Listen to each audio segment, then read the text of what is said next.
Hello coin collectors out there, welcome back to the Big D Coins channel.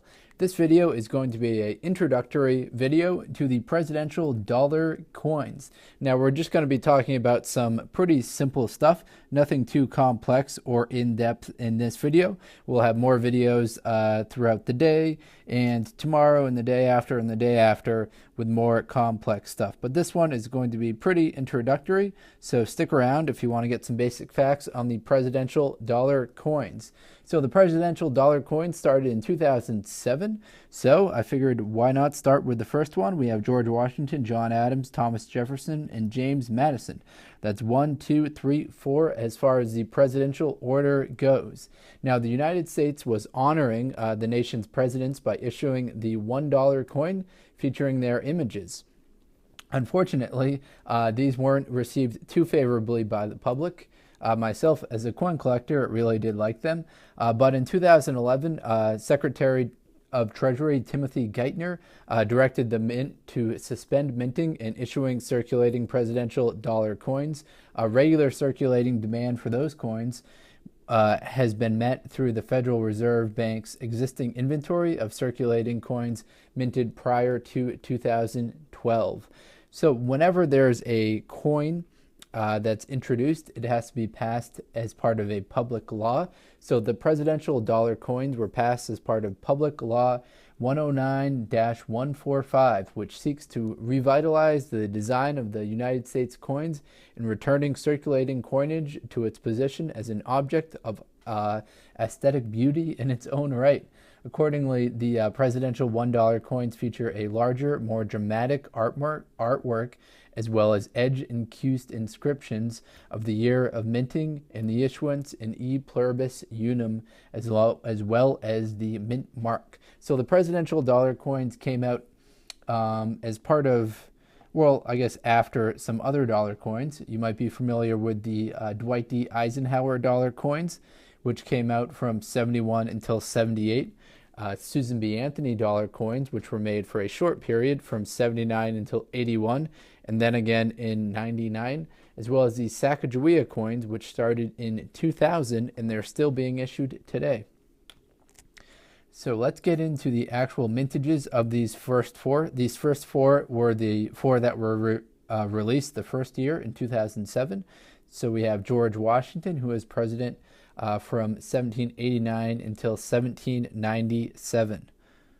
In case you haven't seen the man before, that's what he looks like. And for each of these coins, there was the regular business strike that was produced, as well as a proof coin and a satin finish coin. The mintages for the George Washington coin were pretty high.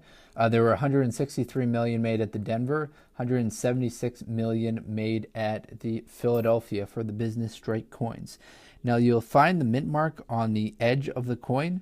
If your coin is missing any edge inscriptions, in general, that means it might be one of the error coins.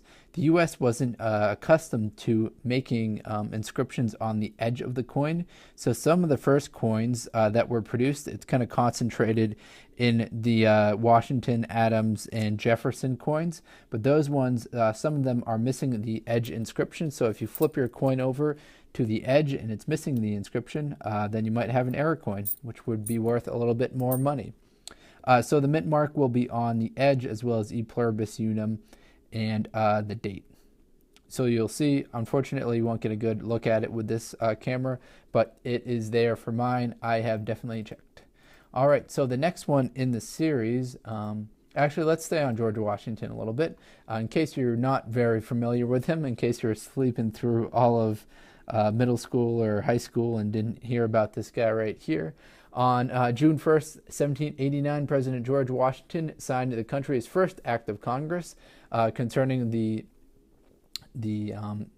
something aberration of oaths. So President Washington himself laid on the cornerstone of the United States Capitol building in Washington, D.C. on September 18th, 1793. So that's when he passed away, as far as I know. Yep.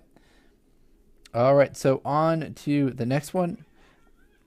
Someone might need to fact check me on there on that President Washington stuff.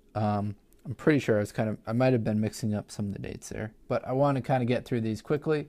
And I know you guys are more concerned about the coins themselves and less about the details of the presidents. All right, so on to the John Adams. Now, these coins are made of 88.5% copper, 6% zinc, 3.5% manganese, and 2% nickel. The manganese is what's going to give it its color. So we're on to the John Adams coin. 112 million made at the Denver, 112 million made at the Philadelphia. The third coin is going to be TJ, Thomas Jefferson. Here he is right here as far as Thomas Jefferson goes. The mintages continue to decline. We started off pretty high, then we decreased, and we're decreasing slightly some more. So Thomas Jefferson, 102 million at the Denver, 100 million at the Philadelphia. And the fourth one to round out 2007 was the man James Madison. So there he is, James Madison coin. Any predictions as far as the mintage? Continued decline. 87 million at the Denver, 84 at the Philadelphia. All right, so sorry I kind of stumbled through the facts on George Washington. Figured I'd kind of cut those facts off early. I was planning on doing a little bit more in-depth about the facts, but the video is kind of running long as is. So we looked at James Madison, John Adams, Thomas Jefferson, and George Washington. These all came out in 2007 and are pretty cool coins to add to your collection if you don't have them yet. All right, everyone. Thanks for watching. Have a great day and best of luck coin collecting. Enjoy.